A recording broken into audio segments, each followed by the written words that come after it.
Alhamdulillah wa kafa. Wassalatu wassalamu ala rasulil mujtaba Sayyidina wa habibina wa syafi'ina wa maulana Muhammadin al-Mustafa wa ala alihi wa ashabihi wa dhurriyyatihi wa kulli man ittaba'al huda. Ashhadu an la ilaha illallah wahdahu la syarika lah wa ashhadu anna Muhammadan abduhu wa rasuluhu la nabiyya wa la rasul ba'dah. Qala Allah ta'ala fi kitabihil karim, a'udzu billahi minasy syaithanir rajim. Ya ayyuhalladzina amanu taqullaha haqqa tuqatih wa la tamutunna illa wa antum muslimun.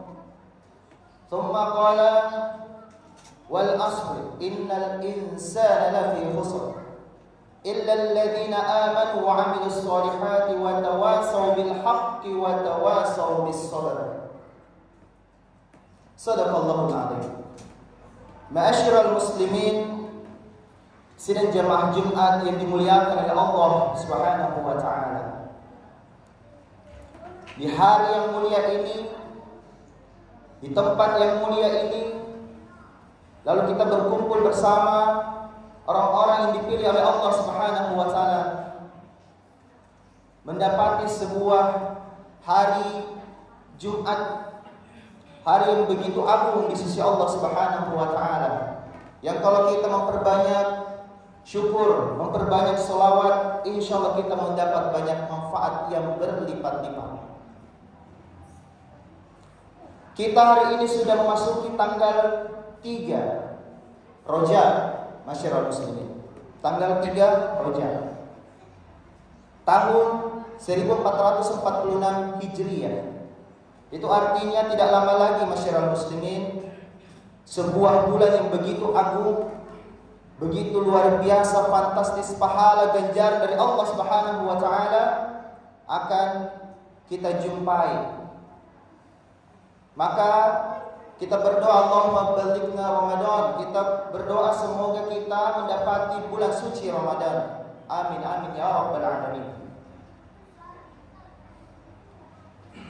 Kita juga memasuki sebuah tahun baru yang menjadi tanggal muamalah kita, kalender muamalah kita.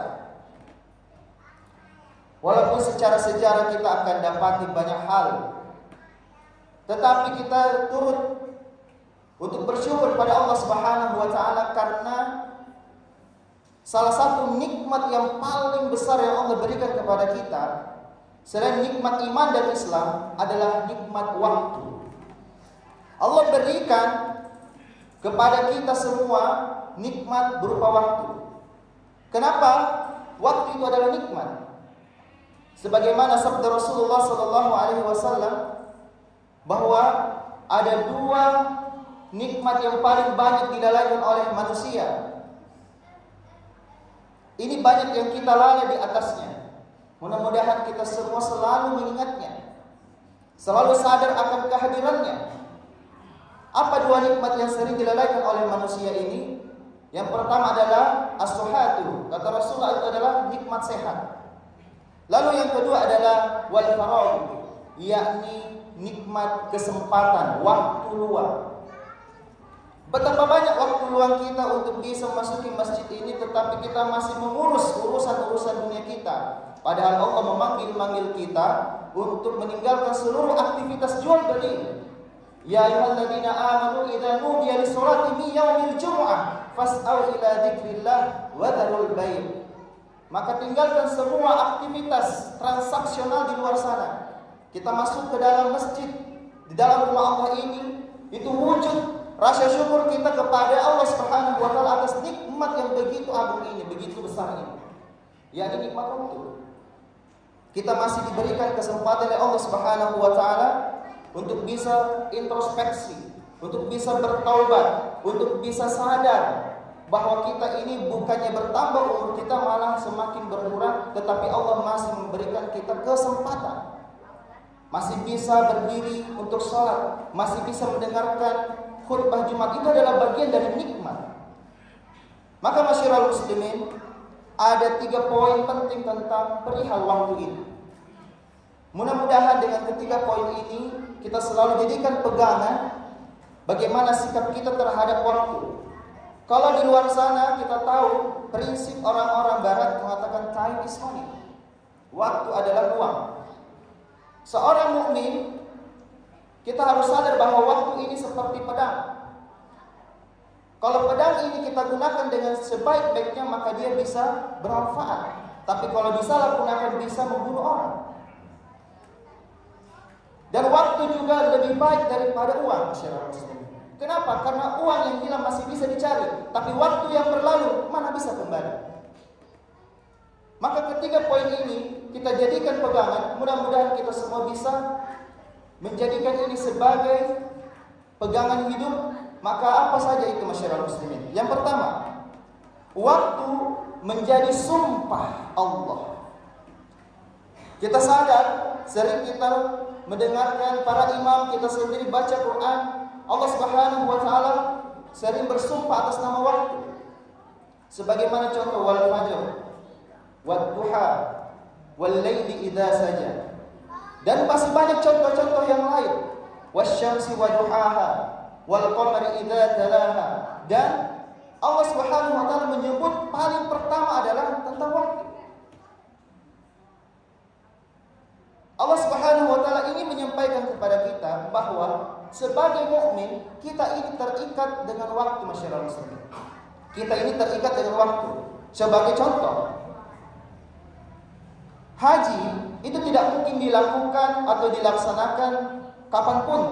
Tidak mungkin, karena dia hanya dilaksanakan sekali setahun, dan itu pun nanti pada saat bulan Dzulhijjah di akhir tahun Hijriyah, masyarakat muslimin. Di akhir tahun Hijriah itu disebut dengan bulan Dzulhijjah, dan itu pun dilakukan serentak pada tanggal 9 hari Arafah. Makanya banyak orang berlomba-lomba untuk mendapatkan kesempatan wukuf di Arafah. Itu terikat oleh waktu, tidak mungkin dilaksanakan di waktu yang lain. Ada banyak juga yang buat agenda-agenda tersendiri, hajinya bukan di Arafah tetapi di Gunung Bawakara. Ini naudzubillah, di mana contohnya? Selain daripada haji, ada juga contoh yang lain, puasa wajib kita. Dia bukan selama 29 atau 30 hari, dan itu tidak mungkin dilakukan di bulan lain selain di bulan suci Ramadan. Diikat oleh waktu, dan itu wajib buat orang-orang yang beriman. Apalagi zakat dilakukan juga nanti pada saat kena haul dan hisabnya, pada saat sudah cukup angkanya dan waktunya baru kita keluarkan. Tidak mungkin kita keluarkan sebelum waktunya. Apalagi contoh lainnya adalah sholat. Misalnya karena kita saking maunya berbuat baik, kita lakukan memang sholat 5 waktu untuk 2 hari ke depan. Tidak mungkin, masyarakat muslimin.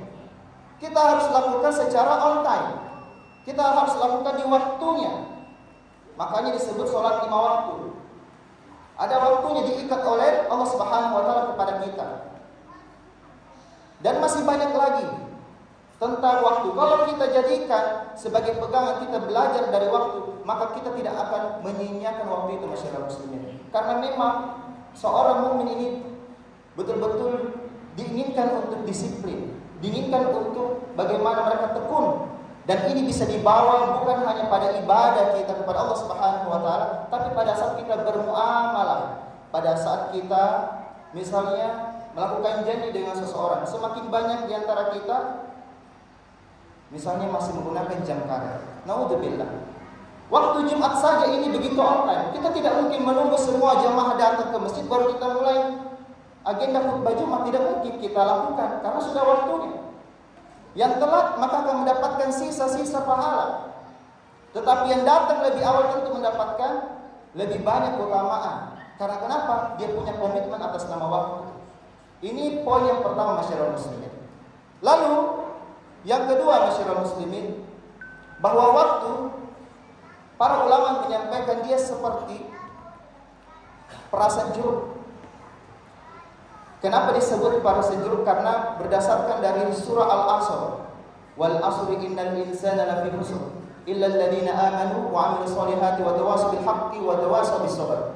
Kalau kita menyimak apa yang disampaikan oleh para ulama tentang al-asr, demi waktu, ternyata al-asr ini ditafsirkan seperti perasan jeruk. Jadi pada jeruk itu ada kulitnya yang kita tidak makan. Lalu yang kita butuhkan pada jeruk itu hakikatnya adalah saripatinya, ekstraknya.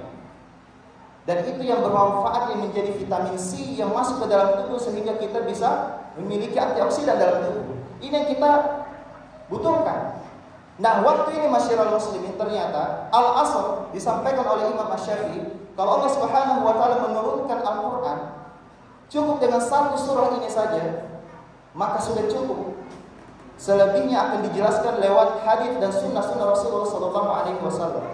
Kenapa kira-kira sampai surah Al-Asr ini yang begitu surahnya itu cuma beberapa ayat saja, tapi ternyata maknanya sudah melingkup, semuanya sudah lengkap tentang Al-Qur'an Al-Karim.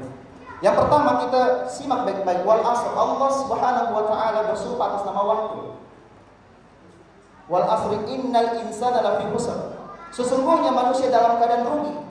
Nah, inilah masyarakat muslimin yang Allah ingin sampaikan kepada kita. Betapa banyak di antara kita yang menyia-nyiakan waktu, rugi. Karena waktu ini untuk semua manusia, semuanya dalam keadaan rugi. Apapun latar belakangnya, apapun sukunya, rasnya, jenis kulitnya, semuanya dalam keadaan merugi kata Allah. Illa, kecuali kata Allah ada 4 kategori. Mudah-mudahan kita memegang ini sehingga kita masuk dalam kategori orang-orang yang betul-betul memanfaatkan waktu. Yang pertama, alladzina amanu. Kita tergolong orang-orang yang beriman. Bagaimana waktu kita ini dari tahun ke tahun, dari bulan ke bulan, pekan ke pekan berikutnya, lalu hari demi hari itu naik terus. Memang yang namanya iman itu naik turun masyarakat muslimin. Tetapi ada pernyataan dari ulama mengatakan bahwa barang siapa yang hari ini lebih baik daripada hari kemarin, maka dia beruntung. Kalau dia sama saja dengan hari kemarin, maka dia rugi. Jadi tolak ukurnya ternyata kenapa dikatakan rugi? Karena sama saja hidupnya, imannya, amal solehnya dari waktu ke waktu begitu saja.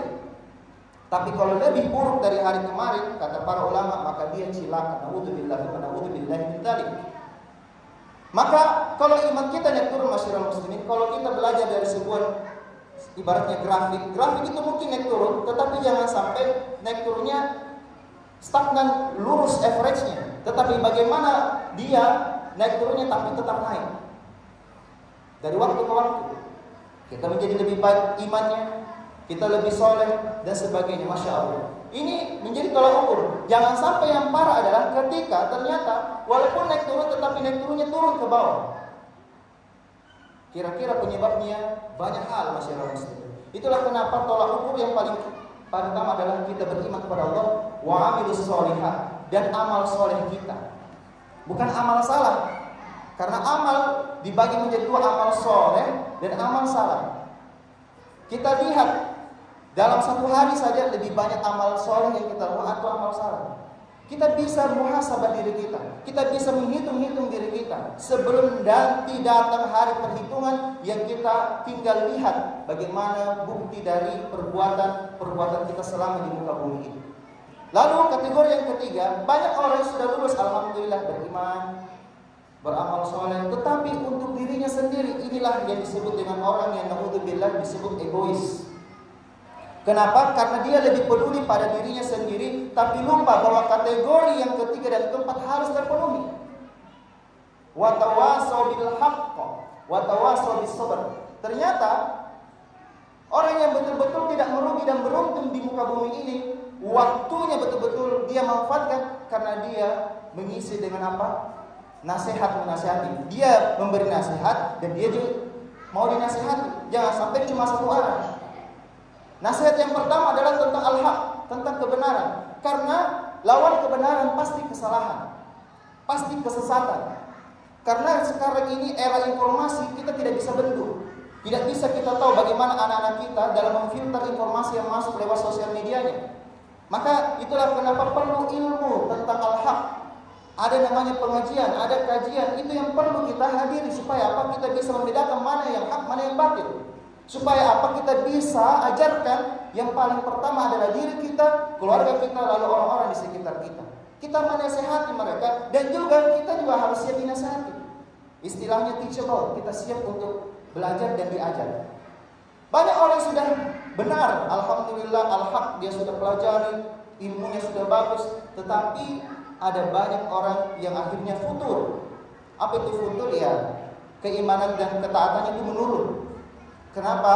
Karena ya namanya manusia itu pasti ada imannya naik turun. Itulah kenapa ada yang keempat, kategori yang keempat yang harus juga kita lengkapi, yakni adalah watawasau bis sabar.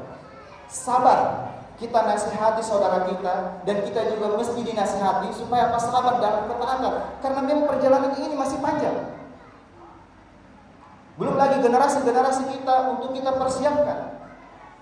Kita siapkan mereka untuk menjadi pemimpin-pemimpin di perusahaan-perusahaan agar mereka membawa nilai-nilai keimanan dan ketakwaan. Ini penting sekali masyarakat muslimin. Jadi nasihat ini perlu menjadi sebuah kebiasaan kita, menjadi lifestyle kita, dan ini menjadi resolusi kita di tahun 2025 ini. Ini kategori yang kedua masyarakat muslimin. Poin yang terakhir masyarakat muslimin rahimakumullah adalah waktu adalah modal. Modalnya sama, apapun agamanya masyarakat muslimin. Jangan sampai kita merasa kenapa itu orang-orang kafir diberikan nikmat banyak sekali, sedangkan kita ini yang seolah-olah terlihat miskin, naudzubillah. Ya, kalau kita bandingkan negara kita dengan negara kafir ya iya, tetapi kalau kita bandingkan juga Saudi Arabia dengan negara maju lainnya itu pasti bisa head to head.